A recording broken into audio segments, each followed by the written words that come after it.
संविधान बदलना चाहते हैं। मैं आगरा की इस पवित्र धरती पे 13 तारीख के दिन रात को 11 बजे यह ऐलान करता हूं कि अगर उन्होंने संविधान की तरफ आग उठा करके भी देखी,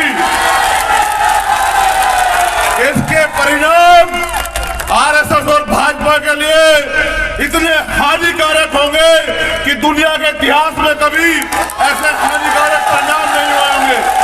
आप मन छोटा मत कीजिए, आप दिल छोटा मत कीजिए। इतिहास गवाह है, हमने बलिदान दिया है लेकिन झुकना नहीं सीखा। आरएसएस और भाजपा के इस सपने को भी जमीन दर्ज करेंगे और बाबा साहब अम्बेडकर के सपने को भी पूरा करेंगे।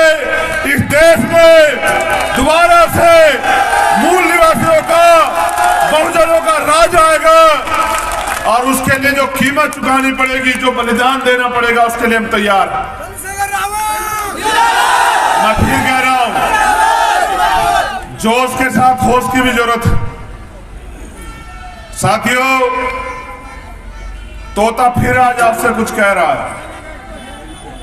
लड़ाई सेवक से शासक बनने की जंग है ये, और मैं आपसे ताकत मांगने के लिए आया हूं। अगर आप मुझे मौका नहीं देखेंगे तो मेरा हुनर कैसे देखेंगे? अगर आप मुझे अवसर नहीं देखेंगे तो मुझे लड़ता हुआ कैसे देखेंगे?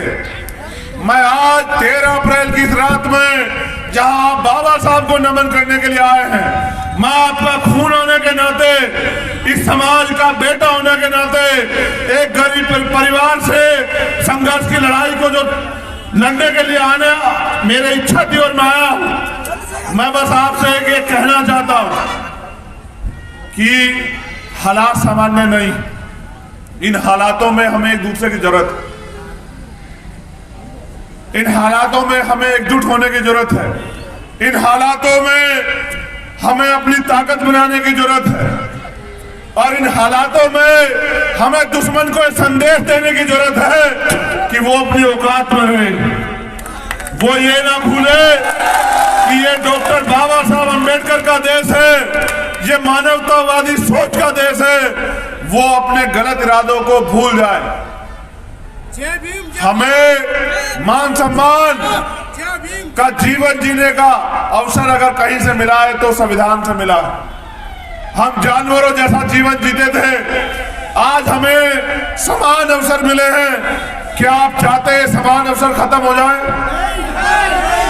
आज जो माहौल बना के इस देश के मुसलमानों के प्रति जो नफरत की आंधी चलाई जा रही है, जो माहौल खराब किया जा रहा है, मैं फिर यहां से कह रहा हूं, आगरा की धरती से बाबा साहब अम्बेडकर का खून होने के नाते उन्होंने कहा था, जो मैंने आपको पहले भी दोहराया, कि अन्याय करने वाले से अन्याय सहने वाला ज्यादा दोषी है।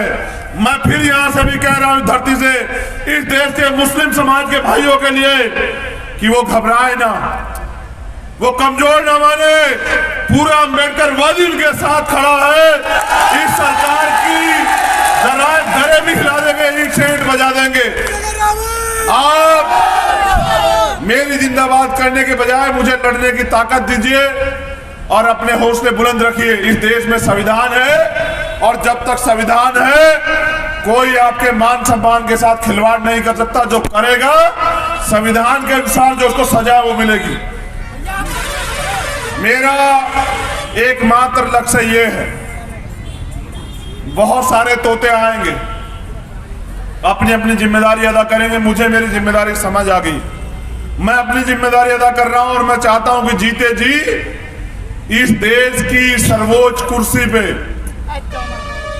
जो दिल्ली में रखी हुई है, जो सपना था बाबा साहब अम्बेडकर और मान्यवर साहब काशी राम साहब का, वो जो अधूरा है, मैं एक बार अपने जीवन में जीते जी इस दिल्ली की गद्दी पे बाबा साहब अम्बेडकर के अनुयायियों को देखना चाहता हूं। मैं यही बताने के लिए आपको यहां आया।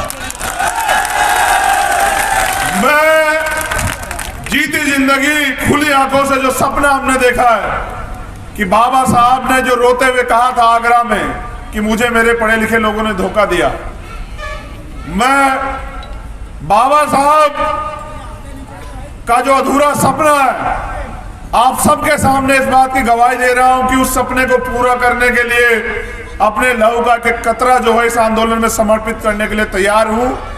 और मुझे कोई फर्क नहीं पड़ता, मैं फिर कह रहा हूं, मुझे कोई फर्क नहीं पड़ता कि लड़ाई कितनी लंबी हो और कितनी कठिन हो, कोई फर्क नहीं पड़ता, क्योंकि हमारा एकमात्र सपना यही है कि बहुत दिन हो गए इन शोषितों को आंसू बहाते, इन शोषितों को रोते चिल्लाते, लेकिन इनके आंसू किसी ने नहीं पूछे। अब इन शोषितों को अपनी लड़ाई को मजबूत करने के लिए खड़ा होना पड़ेगा, अब इनको जिम्मेदार बनना पड़ेगा, अब इनको ताकतवर बनना पड़ेगा, अब इनको अपने देश की बागडोर अपने हाथ में लेनी पड़ेगी, तब जाके इस देश में भाईचारा कायम होगा। तो बहुत बहुत धन्यवाद दोबारा से सम्मानित साथियों का, भीम आर्मी आजाद समाज पार्टी के पदाधिकारियों साथियों का, यहाँ की सभा के जो आज के अध्यक्ष हैं उनका, यहाँ उपस्थित हमारी तमाम बहनों का, माताओं का, बच्चियों का, नौजवान साथियों का धन्यवाद करता हूँ। और आपसे अपील करता हूँ कि समय बहुत कम है, थोड़ा जोर लगा दो, कुछ को मैं जगाता हूँ, कुछ को आप जगा दो। बहुत बहुत